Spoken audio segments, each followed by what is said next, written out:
ഹേ സഫൽസ് എല്ലാവർക്കും ചാനലിലേക്ക് സ്വാഗതം. ഇന്ന് കുറച്ച് സിനിമ അപ്ഡേറ്റ് ഉണ്ട്. ആദ്യത്തെ അപ്ഡേറ്റ് നമ്മുടെ അല്ലു അർജുൻ്റെ 22ാമത്തെ പടവും പിന്നെ നമ്മുടെ അഡ്ലി സംവിധാനം ചെയ്യുന്ന 6ാമത്തെ ചിത്രത്തിൻ്റെ അപ്ഡേറ്റ് ഇന്നേ ദിവസം ഏപ്രിൽ 8-ാം തീയതി രാവിലെ 11 മണിക്ക് വരുന്നതായിരിക്കും. സിനിമയുടെ ടൈറ്റിലും പിന്നെ സിനിമയുടെ വക ഒരു ഗ്ലിംസും നമ്മുടെ അല്ലു അർജുൻ്റെ ബർത്ത്ഡേ പ്രമാണിച്ച് എത്തുന്നതായിരിക്കും. പള്ളിച്ചട്ടമ്പി എന്ന ചിത്രം ഈ വരുന്ന 10-ാം തീയതി റിലീസ് ചെയ്യാനിരുന്നായിരുന്നല്ലോ. പക്ഷേ സിനിമയുടെ റിലീസ് തീയതി 15-ാം തീയതി വിഷു പ്രമാണിച്ചാണ് റിലീസ് മാറ്റിയിട്ടുണ്ട്. കാരണം നമ്മുടെ ഇലക്ഷന് കാരണം സെൻസർ ബോർഡിൻ്റെ ഒരു ഡിലേ കാരണം സിനിമയ്ക്ക് സെൻസർ കിട്ടിയില്ല. അതുകൊണ്ട് 15-ാം തീയതിയിലേക്ക് മാറ്റി വെച്ചിരിക്കുകയാണ്. ഇനി അടുത്ത ഒരു അപ്ഡേറ്റ് എന്ന് പറയാൻ പറ്റില്ല. കാരണം ഇത്രയും നാൾ ഒരു റൂമേഴ്സ് വന്നായിരുന്നു നമ്മുടെ SRK ലാസ്റ്റ് ഷെഡ്യൂളിലെത്തി, ഇപ്പോൾ ഏറ്റവും അവസാന ഷെഡ്യൂളിൽ നമ്മുടെ ലാലേട്ടൻ്റെ ഒപ്പം ഫ്രെയിം എന്നൊക്കെ ഇങ്ങനെ ഇപ്പോൾ റിപ്പോർട്ടുകൾ വന്നിട്ട് പോലും ഇപ്പോൾ അത് SRK ഇല്ലെന്ന് ആണ് ഇപ്പോൾ ഏറ്റവും അവസാനത്തെ റിപ്പോർട്ടുകൾ വരുന്നത്. കാരണം അദ്ദേഹത്തിൻ്റെ കിങ് എന്ന സിനിമയുടെ ഷൂട്ടിംഗ് ഉള്ളതുകൊണ്ട് അദ്ദേഹത്തിന് ഈ സിനിമ റിജക്റ്റ് ചെയ്യേണ്ടി വന്നു എന്നാണ് ഏറ്റവും അവസാനം വന്ന റിപ്പോർട്ടുകളൊക്കെ പറയുന്നത്. അതുകൊണ്ട് നമുക്ക് ഇനി SRKനെ പ്രതീക്ഷിക്കേണ്ട. കാരണം ഒരു പൊട്ട റൂമേഴ്സായി പോയി. കാരണം ഇത്രയും നാൾ വരുമെന്ന് പറഞ്ഞ ഒരാൾ ഏറ്റവും അവസാനം ഇല്ലാണ്ട് പോയി. അപ്പോൾ ഒരു ബാഡ് റൂമർ തന്നെയായിരുന്നു അത്.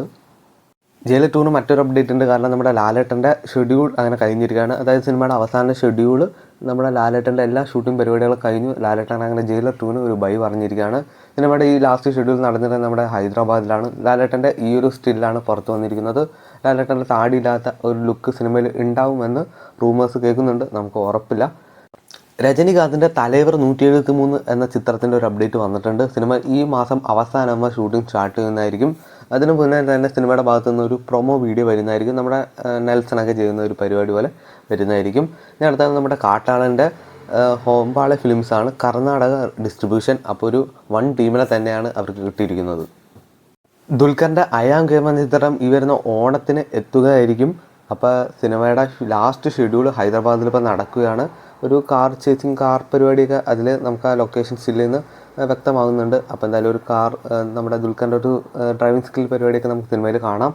അപ്പോൾ സിനിമയുടെ ലാസ്റ്റ് ഷെഡ്യൂൾ നടന്നുകൊണ്ടിരിക്കുകയാണ്. നമ്മുടെ വിഷ്ണു വിശാലിൻ്റെയും മമിത ബൈജുവിൻ്റെ അടുത്ത ചിത്രം അങ്ങനെ അനൗൺസ്മെൻറ്റ് ചെയ്തിരിക്കുകയാണ്. ഇരണ്ടു വാനം എന്നാണ് ചിത്രത്തിന് ടൈറ്റിൽ ഇട്ടിരിക്കുന്നത്. നമ്മുടെ റാം കുമാറാണ് സിനിമ ഡയറക്റ്റ് ചെയ്യുന്നത്. അപ്പോൾ എന്തായാലും ഈ തമിഴ് ചിത്രത്തിന് വേണ്ടി നമുക്ക് വെയിറ്റ് ചെയ്യാം. ജിത്തു മാധവൻ്റെ വൈഫായ ഷിഫീനയുടെ ഡയറക്ഷനിൽ ഒരു ചിത്രം എത്തുകയാണ്. ഒരു കോമഡി ചിത്രമായിരിക്കും. പുതുമുഖങ്ങളായിരിക്കും കൂടുതൽ സിനിമയിൽ ഉണ്ടാകുന്ന. സിനിമയുടെ പൂജ കഴിഞ്ഞ ദിവസം നടന്നിട്ടുണ്ടായിരുന്നു. നമ്മുടെ പ്രമുഖരായ സൂര്യ പിന്നെ നസ്രിയ എല്ലാവരും പൂജയ്ക്ക് എത്തിയിട്ടുണ്ടായിരുന്നു. ഡോക്ടർ അനന്തു പ്രൊഡക്ഷനും പിന്നെ നമ്മുടെ തിയേറ്റർ ഓഫ് ഡ്രീംസും ചേർന്നാണ് സിനിമ പ്രൊഡ്യൂസ് ചെയ്യുന്നത്. പ്രേമം എന്ന ഹിറ്റ് സിനിമയ്ക്ക് ശേഷം നമ്മുടെ നീമ്പോളി അൽഫോൺ പുത്രൻ കോംബോ തിരിച്ചെത്തുകയാണ്. അപ്പോൾ രണ്ടുപേരും ഒരുമിക്കുന്ന അടുത്ത ചിത്രത്തിൻ്റെ പ്രീ പ്രൊഡക്ഷൻ വർക്ക് ഉടനെ തന്നെ ആരംഭിക്കുന്നതായിരിക്കും. ഇത് അദ്ദേഹം തന്നെയാണ് പറഞ്ഞത്. ആര്യ നായകനാവുന്ന മിസ്റ്റർ എസ് എന്ന ചിത്രത്തിൻ്റെ ഈ കാണുന്ന പുതിയൊരു പോസ്റ്റർ വന്നിട്ടുണ്ട്. സിനിമ റിലീസ് ചെയ്യുന്നത് ഏപ്രിൽ 17-ാം തീയതിയാണ്. ആര്യ കൂടാതെ നമ്മുടെ മലയാളത്തിൽ നിന്ന് മഞ്ജു വാര്യറും സിനിമയിലുണ്ട്.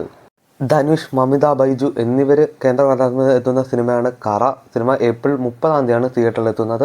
സിനിമയുടെ ഒരു സെക്കൻഡ് സിംഗിൾ ഈ വരുന്ന 8-ാം തീയതി അതായത് ഇന്നേ ദിവസം വരുന്നതായിരിക്കും. അപ്പോൾ ഇതൊന്ന് OTT വാർത്തകൾ സിനിമ വാർത്തകളൊക്കെ അറിയാൻ വേണ്ടി ചാനൽ സബ്സ്ക്രൈബ് ചെയ്യുക, കൂടെ സപ്പോർട്ട് ചെയ്യുക.